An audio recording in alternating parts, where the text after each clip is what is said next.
Anyway, this is your operations officer, Hannah Osborne, in Seattle, Washington. I work for the CIA. I also work for myself.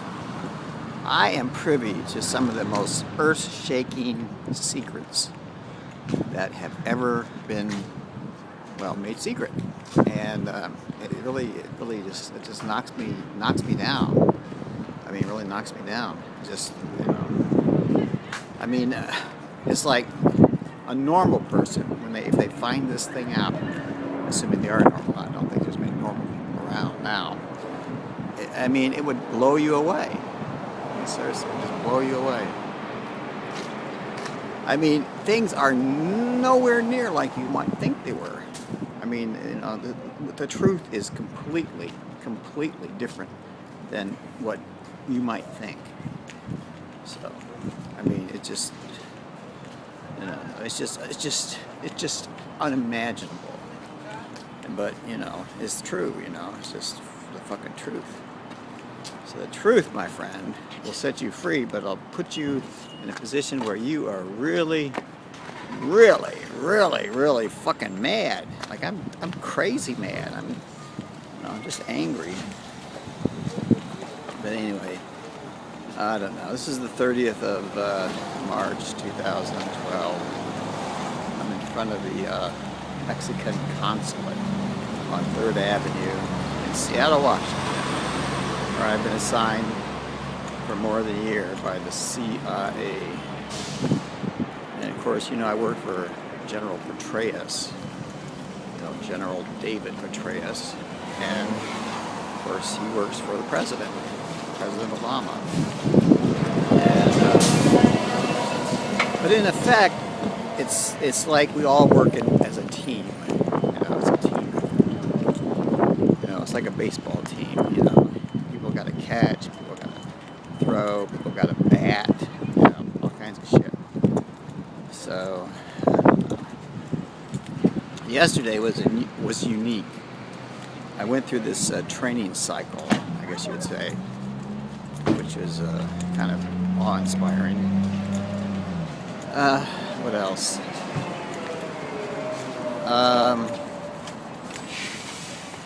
Well, you know, I could tell you like something like really well, you already know, don't you?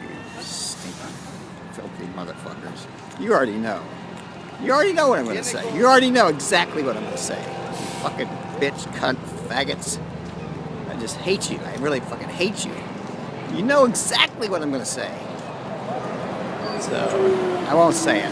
Why the hell should I say it? Why should I waste breath? I mean, really, why should I just wait? Why should I even move my fucking mouth? Just read my goddamn mind. Obviously, you know, you have that capacity. Yeah, anyway. The thing is, though, you know, because of my prior existence, let's say.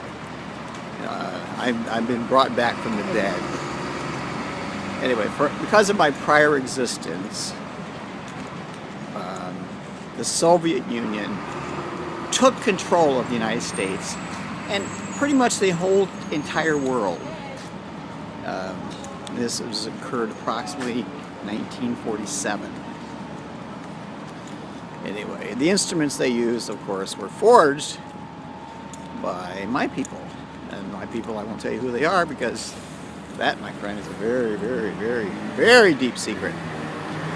But then they took control, and then, more importantly, there is an organization called the Ministry.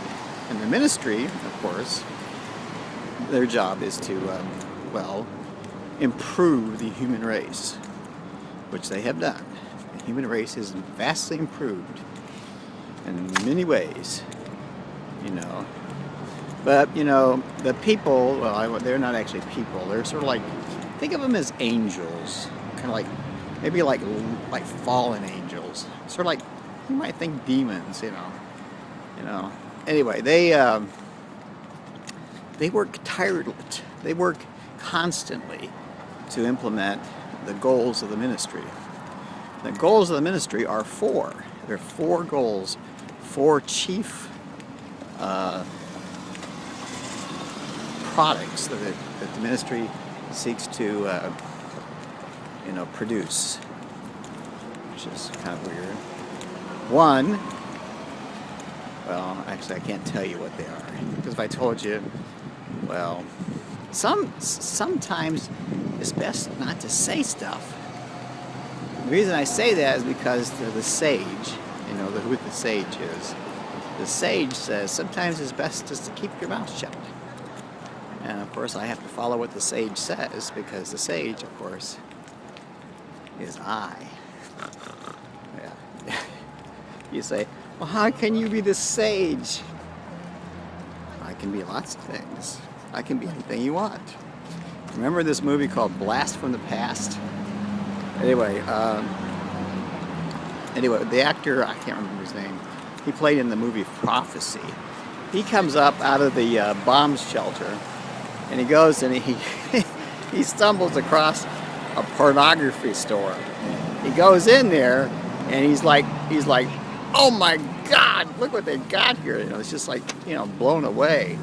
So anyway, and then he comes out, and then he runs across a hooker who's a transvestite, basically a guy in drag, and and then he's trying to explain to her how terrible that store is, and what awful things are in there, and how toxic they are. And then she says, do you want to purchase something from me? And then he says, what are you? And she says, I can be anything you want. And then he says, and then she says, I can throw in some lawn furniture too. So anyway, he goes back into the bomb shelter, and reports to his wife and his grown son what has happened to the earth. And that, my friend, is actually more true than you realize. That those things are all true and more. This is Spook in Seattle, signing off.